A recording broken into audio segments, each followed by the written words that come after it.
Bueno, vamos a conversar con la directora de CIPER, autora del libro La Gran Estafa, cómo opera el lucro en la educación superior, Mónica González. Aquí está el libro, quiero mostrarlo en primer lugar, se está lanzando por estos días. Ahí está, ¿sí? ¿Cuál es la cámara? Ahí. Ya, ahí está. La Gran Estafa, entonces, el libro que está presentando Mónica González en esta ocasión. Tuve la oportunidad de leerlo y, verdad, una investigación notable. Mónica, gracias por estar aquí con nosotros. No, gracias a ti, Daniel, por invitarme. A ver, es realmente muy contundente. Yo invito a todo el mundo que lo lea porque hay una visión muy sistémica de cómo funciona el lucro en las universidades. A partir de esta investigación y de lo que han hecho ustedes en completo en este tema, ¿qué te parece que es lo más grave en todo este sistema? ¿Cuál es el punto fundamental que habría que atacar y que queda al descubierto con esta investigación? Yo creo que hay dos puntos, no sé si van a ser los más importantes, pero es lo que me nace. Hay dos ejes, ¿no? Uno al inicio y otro al final. Al inicio, la gran estafa, el origen de la gran estafa está en los vacíos legales. O sea, el sistema lo permite. Y eso para mí es lo más grave, porque nosotros fuimos los primeros sorprendidos al investigar y empezar a darnos cuenta que el sistema entero se había corrompido. Perdón, Mónica, ¿no basta que la ley diga las universidades no pueden lucrar? No, porque ahí está lo que pasa con numerosas leyes que salen del Congreso. En dictadura, y se entiende, en dictadura no había Congreso, estaba la muerte en la calle, oscuridad total, sin libertad, no hubo reglamento, se hizo la ley, pero no hubo reglamento. Pero durante 24 años de democracia, ¿cómo no se subsanó ese enorme vacío? Entonces, ¿qué pasa? Obviamente que si no hay reglamento, conceptualización de lo que es lucro, de lo que no es lucro y de la sanción para los que violan la ley, es letra muerta la ley. Entonces, evidentemente hubo una explosión porque se percataron, ¿no es cierto?, los mercaderes de que aquí había un nicho de negocio muy potable y sin ninguna fiscalización, sin control. Entonces, crecen como callampas las universidades, los institutos profesionales que sí pueden lucrar, los centros de formación técnica que sí pueden lucrar, las carreras. Y al otro lado de esta gran estafa, al otro lado de este mecanismo, de esta maraña de sociedades inmobiliarias y de todo tipo, que se constituyen al lado de cada institución de educación superior para subsanar todos los recursos, están las familias de los ingresos medios y los más pobres, que son las principales víctimas de esta estafa. ¿Por qué es o ha sido durante tanto tiempo tan buen negocio intentar lucrar por medio de las universidades? Porque no había control y porque no hay sanciones. Impune quien lucra. De hecho, el Ministerio de Educación hasta hoy no tiene facultades para investigar el lucro. Y insisto, el Congreso no ha tenido la urgencia, ni ningún gobierno tuvo la urgencia de subsanar ese vacío que se mantiene hasta hoy, a pesar de que cuando nosotros revelamos que el presidente de la CNA, Eugenio Díaz, estaba vendiendo las acreditaciones y una de ellas era el contrato con la Universidad del Mar, que se empieza a desarmar porque es una cáscara, en donde sus 4 socios la han dividido como quien divide el latifundio. Entonces cada uno administra su parcela y subsanan hasta el último peso, sin que el Estado intervenga. Y ahí hay un capítulo maravilloso, y es que el gobierno, el Estado, a través de los gobiernos, crean la Comisión Nacional de Acreditación, que la transforman, porque se llamaba de otra manera, para que poner orden, ¿no?, en medio de esta explosión inorgánica sin control. Entonces dicen, las instituciones se van a acreditar para que respondan a ciertas condiciones mínimas, éticas, profesionales, de calidad y también financiera. Y nosotros, a condición de esta acreditación, les vamos a dar acceso a sus estudiantes al crédito con aval del Estado. O sea, un tremendo chocolate, porque son miles de millones de pesos. Bueno, ahí está la segunda oleada de expansión de la educación superior y su negocio. Porque, claro, con ese incentivo fueron muchos los que crearon más carreras y más universidades, se expandieron mucho más por todo Chile, porque estaba el ingrediente de atraer a una masa de personas que venían de los colegios municipales. Mala educación, muy mala. No lo estoy diciendo yo vengo de un colegio con números. O sea, lo que pasa es que la han pauperizado al máximo. Y en este esquema en el cual supuestamente la Comisión Nacional de Acreditación era el garante, que ponía una especie de sello de garantía... Sello para la familia. Para que esta universidad es seria. Exacto. Sin embargo, el sistema se corrompe rápidamente. Y hay algo que es difícil de entender, por ejemplo, ¿por qué parte de la Comisión Nacional de Acreditación era nombrada por los propios universidades que tenían que ser fiscalizadas? Esa es una pregunta maravillosa, porque esa es una película que se repite. La ley entra al Congreso con dientes, con muelas, con uñas, para fiscalizar, para garantizarle a la ciudadanía protección y para prevenir abusos, para prevenir estafas. En este caso, en el Congreso, como siempre, le sacaron de a poco, hasta que finalmente la despojaron de todo y salió como un gatito mojado. Entonces, ¿qué hicieron en el Congreso? Sus componentes, sus integrantes son nombrados por las mismas universidades privadas, institutos y centros de formación profesional que van a ser fiscalizados. O sea, yo puedo cooptar ese organismo fácilmente, que es lo que ocurrió porque Eugenio Díaz era representante de las universidades privadas. ¿Siguen lucrando hoy en Chile las universidades? Sí. ¿Cuáles? No te podría decir un solo número porque sería largo y no es que no quiera decirlo porque nosotros decimos las cosas por su nombre. ¿Cuáles son las que lucran de manera más evidente? Si se quiere? Es que ha habido una transformación, como están previendo que viene una transformación en la ley, las inmobiliarias han cambiado y están a la espera, entonces han puesto como en una hielera todas estas sociedades de la maraña de lucro, esperando a ver qué pasa con la ley. Por eso que es tan importante la letra chica, que no nos vuelva a ocurrir lo que ocurrió.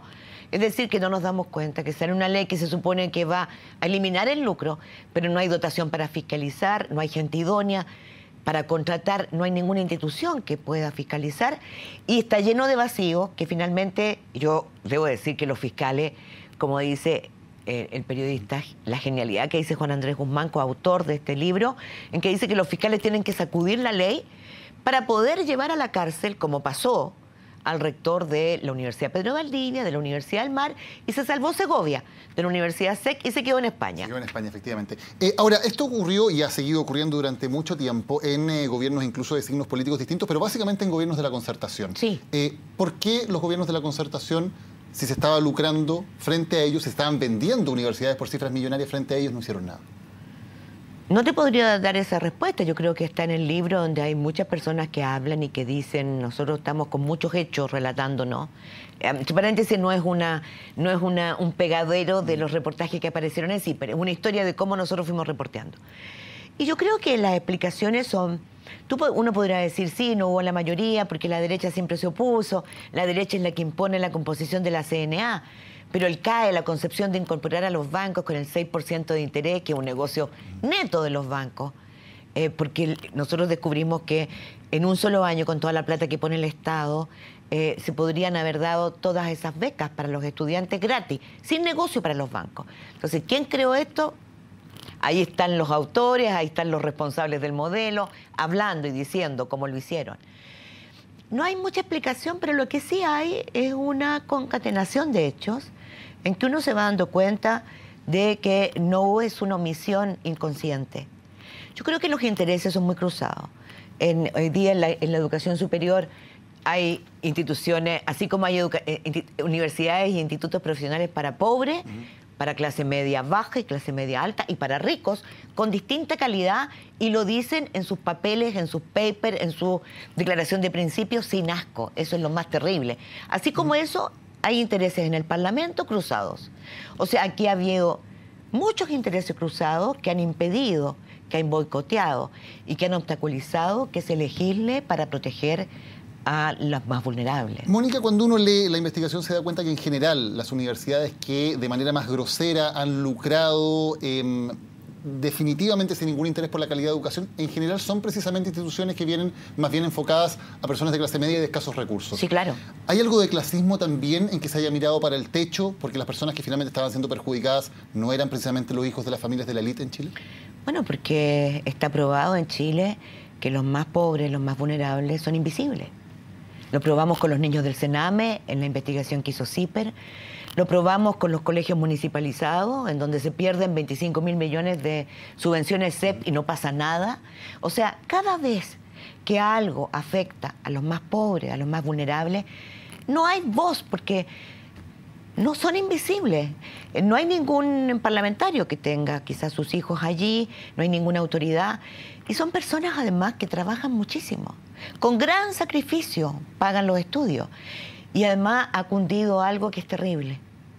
Y te lo puedo decir con mucha propiedad. ¿Para qué voy a reclamar si no va a pasar nada?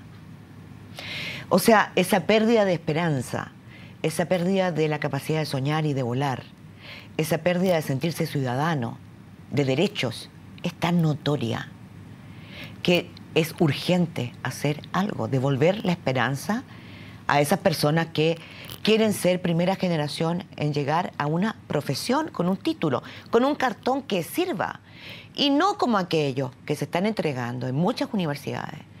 Y que hoy día la Comisión Nacional de Acreditación empieza a investigar, porque no solo los que nosotros descubrimos fueron vendidos.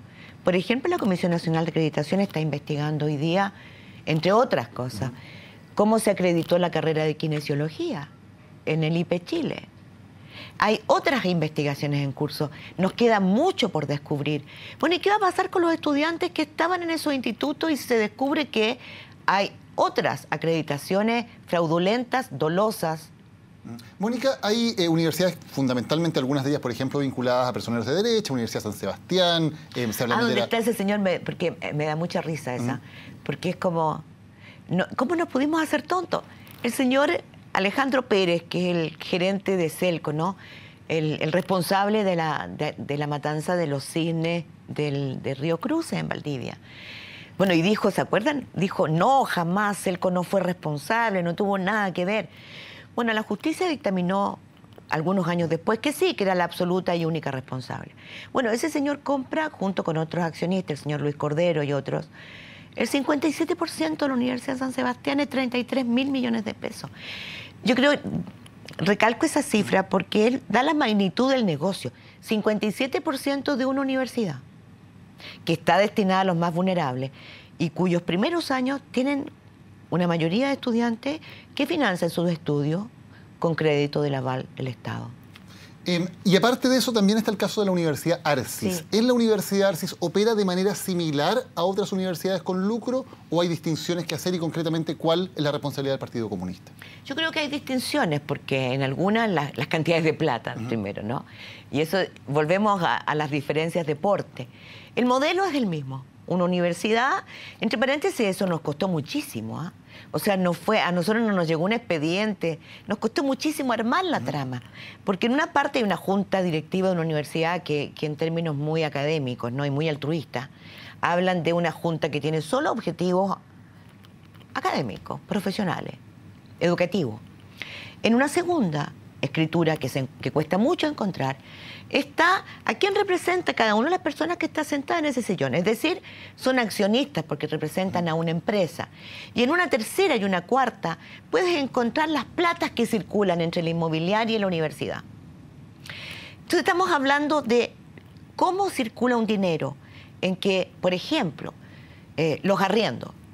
Yo construyo sedes de las universidades, pago el crédito del banco, pero le pido a una universidad como valor de arriendo, el doble o el triple. Entonces, pago al banco el crédito y después me quedo con todo ese excedente, que es muchísimo, y lo saco para mis finanzas personales, inmobiliaria. Entonces, ¿qué pasa con la ARCI? Es la misma modelo. Hay una inmobiliaria Libertad y la universidad. Las diferencias son las platas que mueven. ¿Dónde vienen mayores platas? Con las platas del crédito del Banco de Venezuela, ¿no? En que efectivamente es la última investigación que nosotros hicimos, no será la última, es la última de este ciclo, en donde nosotros nos concentramos la atención porque empezamos a recibir muchas cartas de estudiantes, de profesores que estaban hablando de cómo la calidad había disminuido terriblemente, no pagaban sueldo. Entonces, por eso nos centramos y descubrimos estos fondos de Venezuela. ¿Personas del Partido Comunista lucraron o se desvió plata de la Universidad Arcis a campañas políticas o a financiamiento de la política en el Partido Comunista? Mira, honestamente, si nosotros hubiéramos encontrado una sola pista de eso, la habríamos publicado y estaría escrita. Porque así como encontramos el financiamiento y el aporte a campañas políticas en la Universidad de San Sebastián, de su inmobiliaria, así como hay otros institutos y universidades que han hecho aportes a campañas políticas. En la ARSI no lo encontramos. Lo que hay es en que en esta inmobiliaria parte el 50% de la propiedad, en un momento dado la comparten entre las sociedades de Max Marambio y sociedades que son controladas por el Partido Comunista, que son ONG ICAL y Ediciones ICAL. Bueno, de hecho estaba Juan Andrés Lagos, que es un alto dirigente del partido, estaba como presidente del directorio, ¿no? Y yo creo que él estaba ahí por responsabilidad política. Entonces, a nosotros lo que nos preocupó allí fueron dos cosas. Efectivamente, encontramos un acta de directorio en que se reparten dividendos. Se reparten dividendos, así de claro. Y en segundo lugar, en diciembre del 2012, hay un acta del directorio que también está allí, en la cual se dice que ONG ICAL necesita que se sinceren los patrimonios y que se retiren los excedentes porque ellos necesitan ese dinero para sus propias actividades como ONG ICAL. Esos son los dos actas en que hay retiros de... Hay muchas otras. Reconstruimos todo el itinerario de los directorios. Con respecto a las platas de Venezuela, los 9 millones, que nunca nadie lo supo hasta que nosotros escribimos el reportaje, están las actas de directorio, las cuentas que se crearon, porque no llega a la universidad, sino que llega a la inmobiliaria, a las sociedades de la inmobiliaria. Y está incluso la repartición que se hace de ese dinero, que básicamente va a pagar deudas. Con respecto a los 4 millones del 2009, donde nacen toda una clase de sospechas que no son nuestras, nosotros lo que dijimos, ahí está. ¿Qué está de los 4 millones? El papel, el documento, el oficio del Banco de Venezuela.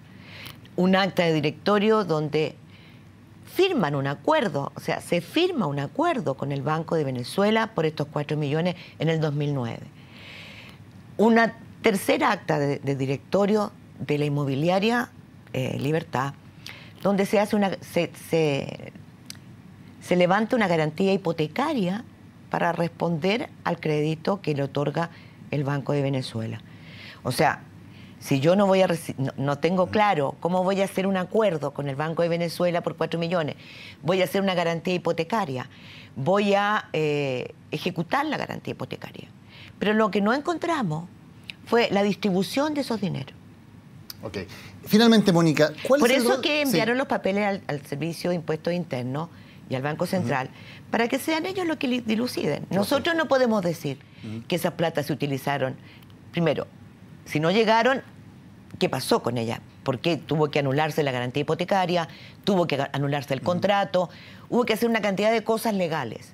Dos, y si llegaron, nosotros no podemos saber en qué se utilizaron porque nosotros ponemos en el reportaje todo lo que encontramos.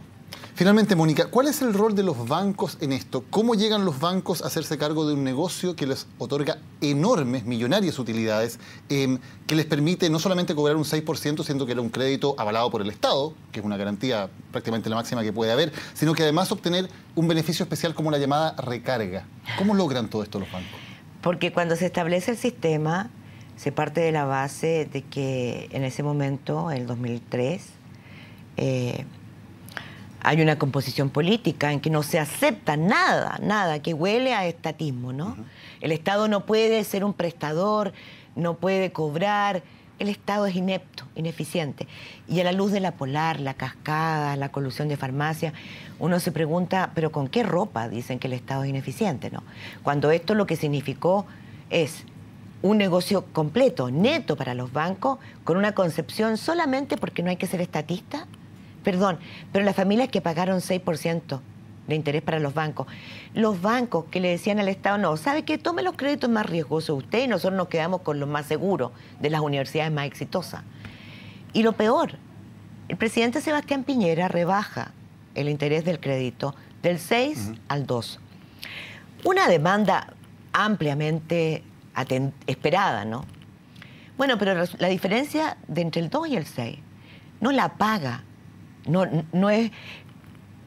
La termina pagando el Estado. ¿El negocio para los bancos sigue siendo igual de bueno? Sigue siendo igual de bueno. Por eso cuando yo escucho hoy día, cuando en la reforma educacional se está estudiando una fórmula para evitar el lucro en la educación escolar con respecto a la transformación de las corporaciones con fines de lucro que van a tener que transformarse en sin fines de lucro y posiblemente van a tener que vender o arrendar escoger otra fórmula.